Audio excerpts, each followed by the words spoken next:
When Barron Trump, a first-class passenger, decided to give up his seat to an elderly veteran, no one could have imagined the unexpected revelations it would lead to. Right on the flight, something happened that shocked everyone on board. The faint light of the lamps illuminated the cabin as the passengers settled into their seats. The atmosphere was filled with the usual mixture of anticipation of the journey and slight commotion. Ronald Reagan National Airport in Washington, D.C. was already bustling with life on that cool morning hour, and the plane on flight number 247 to New York was fully booked. Among the many people, one face immediately attracted the attention of others. Although his demeanor betrayed a desire to remain unnoticed, Barron Trump, already a tall teenager who stood over 6 feet tall, was seated by the window, concentrating on the pages of a hardcover book. Unlike the rest of his famous family, he rarely appeared in public. However, the name on his boarding pass could not help but attract stares. Meanwhile, an elderly man moved slowly down the aisle, heading for his seat in economy class. His silver hair was neatly combed back, his posture slightly hunched, and in his hands he was clutching his boarding pass and an old leather traveling bag. As he walked past, passengers involuntarily cast glances in his direction. His veteran jacket, adorned with faded patches and medals, told the story of his service and sacrifice without words. Some chattered, trying to guess his past, while others just silently expressed respect. Eventually, he reached his aisle seat, positioned between the talkative businessman and the restless child. The flight attendants were promptly checking to make sure everyone was ready for takeoff. As soon as the plane door closed, a subtle tension hung in the air. The veteran's neighbor looked visibly worried and insisted on changing seats. The veteran, apologizing for the inconvenience, still caught Barron's attention. Watching what was happening, he stepped forward slightly, frowning his eyebrows in thought. Then, without hesitation, he pressed the stewardess's call button. "Excuse me," he said softly as the girl approached. "Can I switch seats with the gentleman in the military jacket?" The stewardess was confused for a second. In first class, the passengers broke away from their newspapers and tablets, watching the situation with interest. Young Trump's proposal came as a surprise, for in a world where privilege is rarely challenged, such acts are uncommon. But there was no doubt in his voice, and his gaze was determined. "Let me get this straight," she said, heading for the end of the salon. Barron, meanwhile, had risen, picked up his hand luggage, and a murmur went through the cabin. "You don't have to do that," the girl across from him said, a look of genuine surprise in her voice. Barron only smiled slightly and shrugged his shoulders. "There are some people who deserve it more." Meanwhile, the stewardess returned, her face a mixture of amazement and admiration. "He's in," she announced. Barron took his bag with a polite nod and headed for the back of the cabin. As he walked down the narrow aisle, he noticed the veteran's gaze. "You don't have to do this for me," the old man said quietly. "I want to," Barron replied simply, holding out his hand. "Thank you for your service. Please take my place." The veteran stood still, thinking about what he had heard. There was no pity in the young man's eyes, only genuine respect. Finally, the man stood up, shook Barron's hand firmly, and headed for first class. The whispering among the passengers intensified. "Did you see that? He just gave up his seat like that?" whispered a young mother to her daughter in the 15th row. "I've never seen anything like it," muttered the businessman, now sitting next to Barron. Meanwhile, the young man took the seat he had vacated, shrinking slightly to fit into the narrower chair. He looked perfectly calm, as if nothing unusual had happened. One of the stewardesses passing by leaned towards him. "Do you need anything?" Barron shook his head faintly and opened the book again. The first-class veteran settled carefully into the comfortable chair, amazed at what had happened. Running his hand along the armrest as if not believing what was happening, he accepted the offered plaid and free drink. "That young man said that this seat should be yours," the stewardess explained. The veteran smiled weakly. "It's been a long time since I've been touched like this," he muttered, glancing again at the economy class. Barron sat there, calmly turning pages. His act was simple, but its meaning was much deeper. The atmosphere in the cabin changed. The tension of the first few minutes of the flight dissolved, and everyone finally relaxed as the plane began to accelerate down the runway. But the story did not end there. Soon there was an unexpected turn that no one even realized. As the aircraft gained altitude and the hum of the engines became the background, the stewardesses were serving drinks and snacks. However, there was still a special atmosphere on board. Passengers glanced at Barron, seated in economy class, and at the veteran in first class. The elderly man drank water silently at first, looking out the porthole. His hands were resting on his knees, but a subtle trembling of his fingers betrayed his excitement. Finally, as if under the weight of his thoughts, he turned to his neighbor, a middle-aged woman with a kindly look. "I have something to say," he said softly. She looked at him in surprise. The veteran adjusted the small badge on the lapel of his jacket. The Purple Heart, an award for battle wounds. Sighing, he uttered, "This young man. His family once saved my life."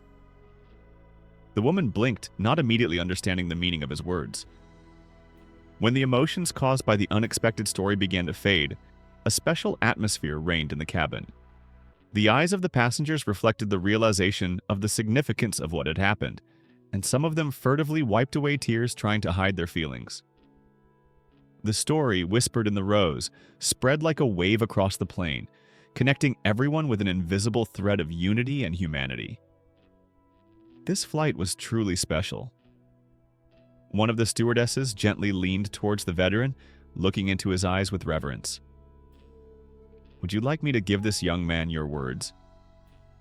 The elderly man thought for a moment, then slowly shook his head. "No, not now. Let that boy just enjoy the flight. He doesn't even realize how important his deed is to me." But the moment itself did not remain just a kind gesture, and it grew into something more. It seemed as if fate itself had decided to link the past and the present together, creating something truly incredible. For some time, the veteran remained in silence, comprehending what had happened. Suddenly, the silence was interrupted by the voice of his neighbor, a middle-aged man with a good-natured but tired look. "I'm sorry to interfere." He hesitated slightly, his voice betraying strong emotion. "But this story touched me to the core." The veteran looked at him curiously. "My grandfather also served in Vietnam," the man continued. "He always said that the most valuable thing is when someone cares. Hearing what Barron has done for you makes me realize how rare that is. Too rare in this world." The elderly veteran nodded, a warm, though slightly sad smile on his face. "It really is rare, son. People underestimate how important it is to simply show humanity. I was sure my life was over, but one man believed in me. He gave me a second chance." Nearby, a young woman gently rocking a sleeping infant added quietly, "My father always taught me if someone has helped you even a little, you should pass it on. Goodness is a chain reaction. It doesn't need to be rewarded, it just has to live." And today we all witnessed how one good deed can change destinies. Passengers shared their stories. One of the stewards, sitting down on the armrest of a vacant seat, confessed softly, "My brother served in Iraq. He rarely talked about the war, but once said that the most precious thing to him was when ordinary people showed him gratitude. At times, even a simple smile helped keep him going." The veteran looked at him with deep understanding and nodded approvingly. "Yes, that's exactly what gives you strength when it seems like the whole world is crumbling." During this time in the economy class, Barron noticed that the passengers were throwing more and more admiring and appreciative glances at him. He didn't understand the reason, but just smiled politely back. And in first class, a veteran quietly said, "Gratitude doesn't end with one person. It grows. Fred Trump helped me once, and since then I've spent my life trying to help others. And today his grandson reminded me of that. How amazingly life works, isn't it?" When the plane hit a small area of turbulence, none of the passengers paid any attention. Everyone was immersed in an amazing moment of humanity, remembering stories, reflecting, rethinking. As the plane descended toward Newark Airport, The conversations gradually subsided. The veteran stared wistfully out the porthole and folded his hands in his lap. A sense of something important hung in the cabin, something that would stay with everyone present forever. As soon as the captain announced the final approach, a stewardess approached Barron. She bent down slightly to be at the level of his gaze and said quietly, "That elderly man you gave up your seat to told an incredible story about your family. Would you like to hear it?" The young man lifted his head from the book, looking at her with interest. He closed the book slowly, leaving his fingers between the pages so he wouldn't lose his place. "Sure," he replied calmly, a slight curiosity in his voice. The stewardess, as if choosing the right words, continued. "When he was young, he was badly wounded in Vietnam. Lost, without a home or livelihood, he ended up in New York. And then your grandfather, Fred Trump, helped him, gave him a place to live, a job, without asking for anything in return. He just said, 'You've served this country, it's the least I can do for you.'" She was silent for a moment, watching the young man's reaction. "Today, this man said that your act reminded him of that moment. He believes you have continued your family's tradition of kindness." Barron didn't answer immediately. His face remained calm, but something special flashed in his eyes. It was as if those words had left a deep mark on his soul. Finally, he said quietly, "It means something?" "Yes." The stewardess smiled. "I thought it would be important for you to know." As the plane touched the ground, the passengers felt a slight jolt. The veteran prepared to leave, but before leaving the cabin, he did something unexpected. He went straight to the economy class. His gaze darted around the rows until he found the one who had given him this moment. Barron was just pulling his bag out from under the seat when he noticed the older man in front of him. There was silence in the cabin. Everyone watched the moment with curiosity. The veteran held out his hand. "Young man, I want to thank you personally. Your act today has become something truly important to me.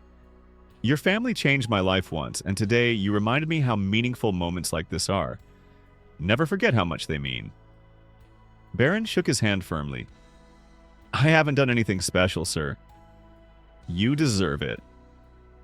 The veteran smiled slightly, his eyes sparkling with emotion. As passengers began to leave the plane, many lingered to shake the veteran's hand, to thank him for his service, and others to express their admiration for the young Trump's act. At the airport, the veteran took one more look at the young man and said quietly, "Take care of that feeling, son. Don't ever lose it."